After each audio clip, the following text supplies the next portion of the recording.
الحمد لله رب العالمين والعاقبة للمتقين الصلاة والسلام على أشرف الأنبياء والمرسلين اما بعد السلام علیکم و رحمت الله و برکاته.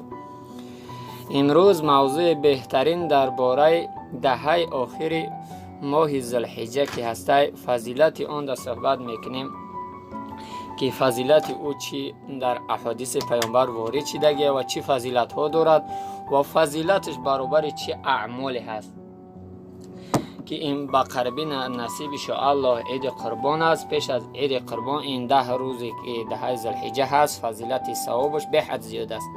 پیامبر خدا صلی الله علیه و سلم در حدیث‌های زیاد برای انسانی که شهید در راه الله میشود صحبت میکنه و برای شهید فضیلت‌های میته که در جنت برای او همه جا رفتن اجازت است. یعنی شهید هر طرف جنت میخواه سیر میکنه.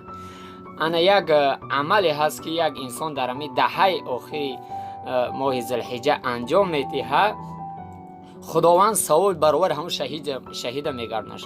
صحابه وقتی فضیلت همین عمل میشنیدن در همین ماه پیامبر گفت در آخر گفت که حتی ثوابش برابر شهیدی در راه الله است. به همین خاطر بنده مومن مسلمان چه خواهر چه برادر در این دهه آخر ماه ذوالحجه کوشش کنه که چه خیر احسان باشه، چه قرآن خوانی باشه، چه روزگیری باشه، همین عملها را زیاد کنی به خاطر که ثوابش به حد زیاده. حاضر اگر کنی ممکن که یک ثواب، ممکن که 2 تا 10 ثواب، ممکن که 20 ثواب گیری، نه که از دهه آخر ماه ذوالحجه ده پروردگار مهربان بنده را ممکن 700 هم زیاد بده به خاطر که فضیلتش برابر شهید در راه الله است.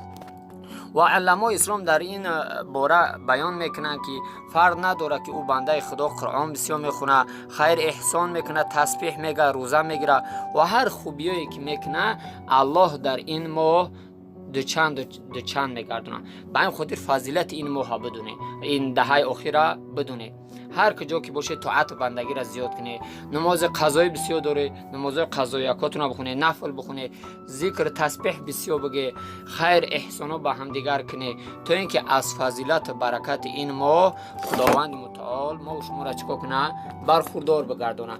این بود مختصر درباره دهه آخر ماه ذوالحجه و آخر دعوانا ان الحمد لله رب العالمین.